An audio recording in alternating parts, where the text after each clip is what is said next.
Hi guys, I hope you're all doing well. In case you're wondering, yes, this is the new official setup, but mostly because I have to clean less of my room to film this way. Is that door open?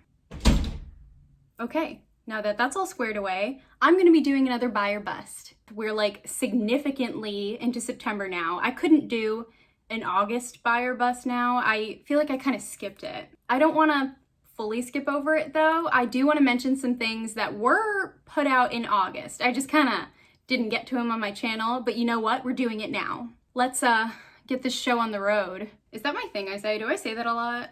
Well, my dad used to say that a lot when I was little, so if you hate it, blame him. So how this works is like any other anti-haul or buy or bust-esque video. I'm just gonna scroll through Trendmood and Beauty News Official, which is actually an account I discovered recently, but it's been a thing for a while. I was just late to jump on the bandwagon. So yeah, I'm gonna go through both their Instagram pages and just pick things that I am interested in or caught my eye that I wanna comment on. Let's be real, I usually have a lot of things to comment on. I'm a very nitpicky person. So it looks like Kaja is releasing a new powder and it looks like a little joystick. I know Kaja is known for all their gimmicky stuff like the highlighter roller, the little bento box eyeshadows, and now there's this joystick powder. I know it's a gimmick, but listen, I love it. It is so cute. The little brush is so little. The little handle is so little. It's so cute. It's supposed to be transparent and lightweight while getting rid of the look of under eye circles. So I guess it's an under eye setting powder. That's not really something that I personally utilize. My under eyes usually crease no matter what I put under them, so I just use the powder that I use on the rest of my face. Usually that's what gets the best result, or at least everything looks more cohesive that way. Oh, they have a banana version of the powder. Oh my god, I love banana powders. You guys, I know it's like a gimmick, but I'm allowing myself to be sucked into it. It's so cute. It's $18, which actually, that price doesn't seem so bad, but one second, let me see how much product you're getting. So it looks like it's only about 2.6 grams of product. So I went and I got my Maybelline Fit Me powder. It has some stuff in it. That stuff is powder, hopefully. But for reference, in a container this big, you'd get 20 grams of product. So if this is how much 20 grams of product is, 2.6 grams is not a lot. I paid $8 for 20 grams of product, and honestly, I don't feel the need to pay $18 for 2.6 grams of product. While I liked the idea, and I think it's really cute, that wasn't me thinking like logically at all. There was no logic there. So yeah, now that the part of me that has a little bit of common sense is awake, I can safely call this one a bust. Guys, low-key, high-key, the Wet n Wild banana setting powder is amazing. And actually, I'm pretty sure I paid less for the Wet n Wild powder than my Maybelline Fit Me powder. One second, let me go see how much product is in that one. So this is the Wet n Wild Photo Focus setting powder. There's 20 grams of product in this one as well. I don't know why. So these are actually the same amount of product. I guess I just have like no semblance of object permanence because this, for whatever reason, looks like a lot more. But yeah, these are two fantastic powders. I could not recommend these enough. And I don't think you have to go spend $18 on the cute little Kaja one. I also personally don't really need help with dark circles. That's just not like an issue of mine. My issue is more with breakouts and hyperpigmentation. So I guess it's just not the powder for me as much as I wanted it to be. Okay, so right here, I have a picture of the Becca Cosmetics holiday collection. Becca, you're releasing more highlighters?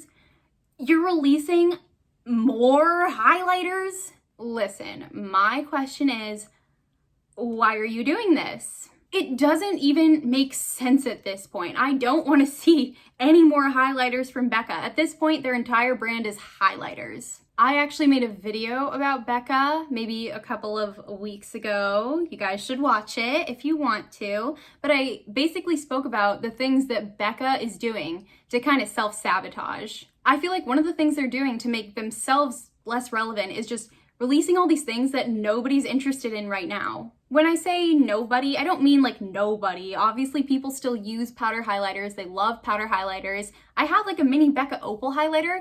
It's amazing. It's a great highlighter. But what I'm trying to say is that the trends right now are leaning towards liquid highlighters, cream products, looking very dewy, very shiny. And it's hard for me to reconcile powder products with dewiness. It just doesn't really make any sense to me to be releasing powder highlighters when that's not currently on trend, that's not currently what people are looking for. I don't know how makeup trends are gonna change this winter. I have an idea, I have some predictions. I wanna do a whole like thing on that later. But yeah, just in terms of trends right now, people are like done with highlighter. I know I'm personally like done with highlighter. I barely use it. Right now I'm really into blush. To be fair, I'm always really into blush.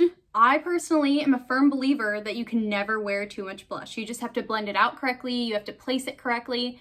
But if you're doing all those things, you can never wear enough blush. Just a side note, I love blush. But yeah, Becca releasing another highlighter palette, that's just, ugh, it's not doing it for me. I guess the shades are pretty. I mean, the purple one is interesting, but honestly, I can't wear 3 out of 5 of these, so that in itself just kind of makes it a bust for me. I personally don't even really like highlighter palettes. I don't buy highlighter palettes. I buy individual highlighters. If you're like a makeup artist, then I can 100% see the utility of a highlighter palette. You have so many different shades that can work on different skin tones, but I'm like not a makeup artist, so I just don't see the point personally. Nobody wants any more glow, Becca. We're tired. I will say all of the packaging is very cute, but it's not worth it to spend $42 on a palette just for packaging for me. For holiday, they're also releasing a little highlighter and lip duo, and then like a mini little kit, $27 and $49 each respectively. I don't see the point. If you guys use powder highlighters, if you love powder highlighters, I'm not saying that's wrong or that you should stop. I'm not saying anything like that. I'm just saying that I personally don't really love powder highlighters. I prefer liquid highlighters. And I personally prefer liquid highlighters anyway. I just think they blend into the skin much nicer. It looks so much more natural and it doesn't leave as much of like a cast on the face almost. The other nice thing about liquid highlighters is that they don't emphasize texture on my face. That's what I really need in a highlighter. And even though the Becca highlighters are really good, I'm done with powders. I'm totally over them. Powder highlights. I'm not done with actual powders. I'm very oily, so I kind of need those. Sorry, Becca, the whole thing is a bust for me. Not gonna NGL though. That lip balm looks pretty edible. So now I would like to talk about Fenty a little bit. They've released their like mini gloss holiday collection. I like the shades, they're nice. I wouldn't wear all of them at all. I wouldn't get the collection. I would hope that they're gonna do what they did last year and release each of the glosses as a single, because there's really only one I have my eye on. Ruby Milk, I'm coming for you. And that's not a threat, it's a promise. Oh my god, I love that color. I'm not even gonna try to dupe it. I'll buy it from Fenty when she releases it as a single lip gloss. I'm not even gonna try. So I guess this lip gloss collection is like a conditional buy for me. The condition being her releasing the glosses as singles. Ruby Milk is so pretty. I must eat it right away. So Too Faced, I guess, has released their holiday collection, what it's gonna look like. New palettes. Are they new though? This looks really pale to me. Really, truly a little blanched, a little ashen, a little colorless. Sorry, not sorry, I said it. What in fresh hell is this? I mean, there's a dog on the front of it. Okay, so update, it's not a dog, it's a polar bear. Yeah, the thing I said about me having any sort of common sense, ignore it. I don't know, there can be like holiday dogs. Like, I'm trying to think. Santa buddies. There's one shade in the super pale palette that's a very pretty pink. I'm interested in that one, but everything else just kind of screams ashy to me. I guess the pale shades are the ones that like really caught my eye, because when I look at it closely, there's some good shades in here, but it's nothing I don't already have. There are a couple shades I do like. I can easily dupe them with ColourPop Super Shock shadows though, so this whole thing is just not even worth it. Oh, okay, they released equally disappointing blush and highlighter duos. I don't know if there's just like a lot of white in the photo or if the colors are washed out. Maybe that's not what they look like in real life, but if that is how they look like in real life, if this is how it looks in real life, I will not be purchasing it. I wasn't gonna purchase anyway though, so Too Faced does this thing with their eyeshadow palettes. They're just so not innovative. The whole chocolate collection, great idea. The peach collection, great idea. This bear dog thing, no. It's a bear. I know it's a bear, but part of me wants to pretend it's a dog. Honestly, if there were a dog on the packaging, then I would be slightly more inclined to buy this. I don't see the point. It looks like they've tried to do like a warmer tone palette and a cool tone palette, but they're both cool toned. The warmer tone palette has like 3 warmer shades mixed in, and I don't feel like they complement the rest of the palette very well. I just don't think this was very well thought through. That's a total bust for me. I don't even want to talk about it anymore. If there was a dog on the packaging, maybe I would, but I don't want to. So next, I'm going to talk about Rare Beauty.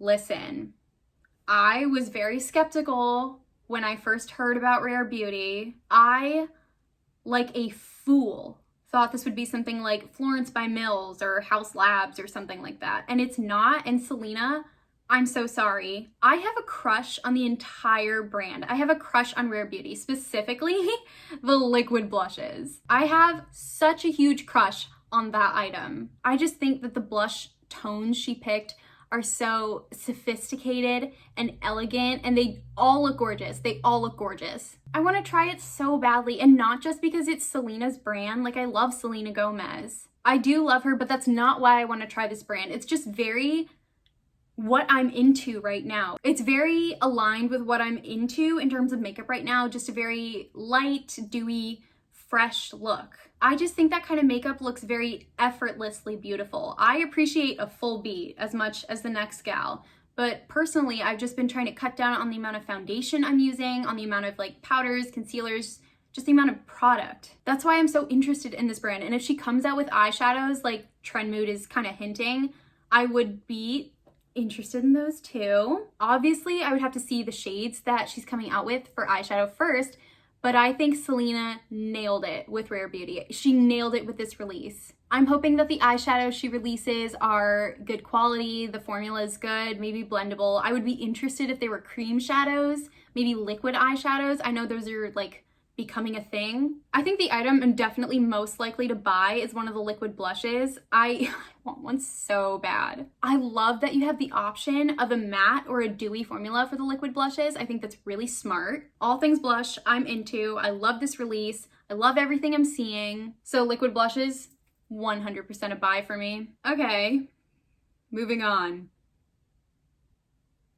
I'm sorry.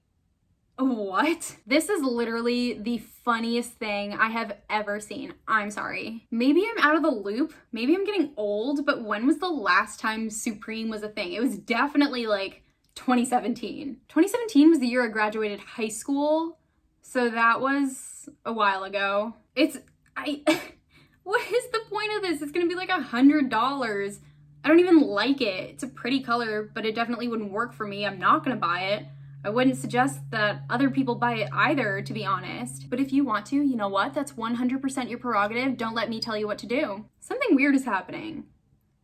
The more I stare at this, the more I kind of like warm up to it. I think Pat McGrath's marketing is so good that despite not liking the color, not liking the collaboration, and just like overall not liking it, I still kind of want it. I feel like it's a weird color. I feel like it's a weird choice to put out a lipstick right now when everyone's wearing masks. I personally don't put lip products other than chapstick under a mask just because it's gonna get everywhere on the mask. It's gonna get on my face. Did I achieve the impossible and travel backwards in time to 2017? Like I'm seriously confused about the whole Supreme thing. I don't get it. I don't want it. Right? Like the whole Supreme thing, it just doesn't make an ounce of sense to me. I'm just so confused. I don't know what's going on. I'm a little bit afraid, to be honest. I don't get it. I don't like it. I'm afraid of it. It's a bust. Oh, okay, let's talk about the Natasha Denona Glam Palette. I feel like I haven't heard a lot of people say anything about it yet. Guys, are we transitioning into cool tones? Like, is that a thing? Is that happening again?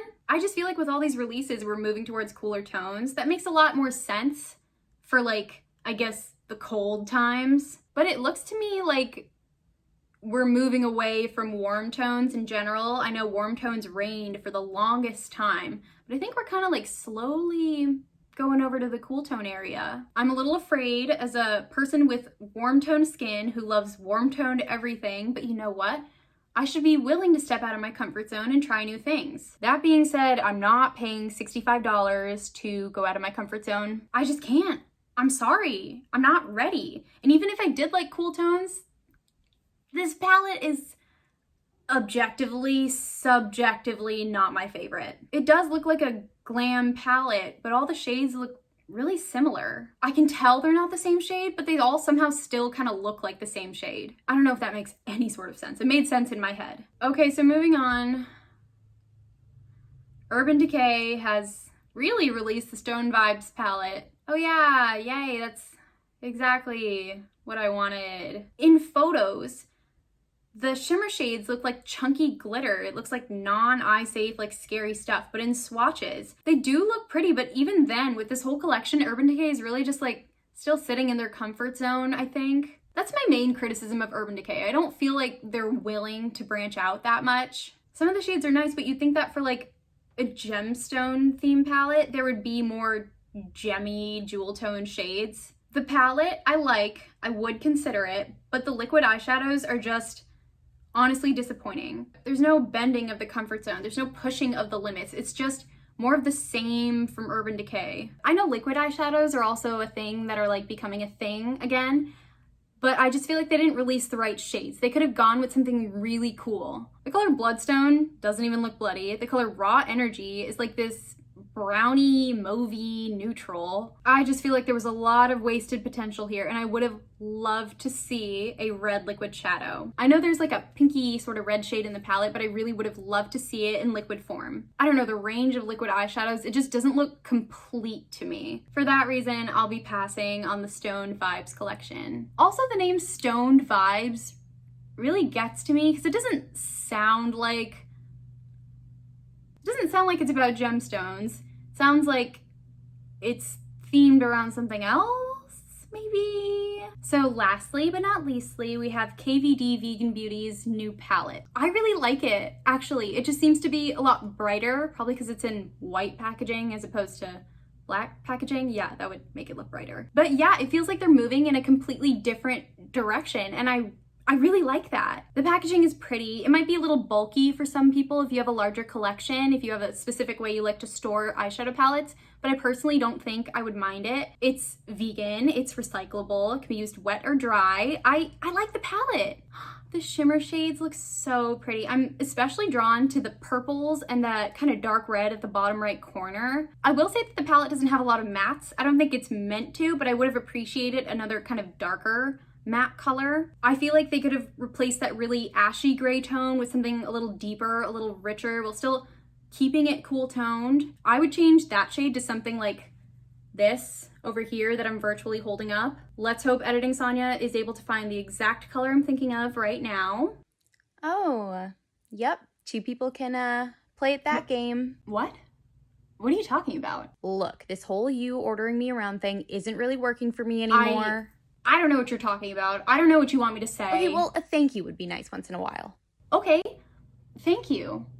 Well, now you're just doing it because you feel like you have to. Oh my god, okay, I can't, I'm stopping this right here. I can't do this anymore.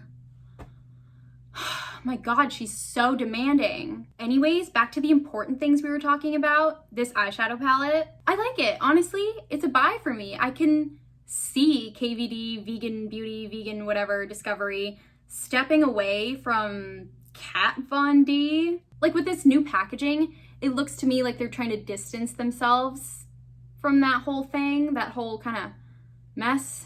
It's called the Edge of Reality palette. I'm not sure if I mentioned that, but I like it. It's a buy for me. So yeah, guys, that kind of concludes this video. Thank you so much for watching. I want to hear if there are any product releases that you guys are interested in or definitely not interested in. Tell me down below. Also, just like, how are you guys? How's your fall going? Are you back in school? Are you working? What's going on? Let me know in the comments. But yeah, I love doing buy or bust videos. I don't intend to offend anyone. I don't intend to attack brands. I'm just trying to talk shit about makeup. It's not malicious. I'm not trying to attack any brands or any people, anything like that. I just want to put that out there. If you guys agree with me, if you disagree with me, also let me know in the comments. I'm really interested to hear your guys' opinion. Thank you again so much for watching. I hope you're all having a great day, and I hope to see you back soon. Bye!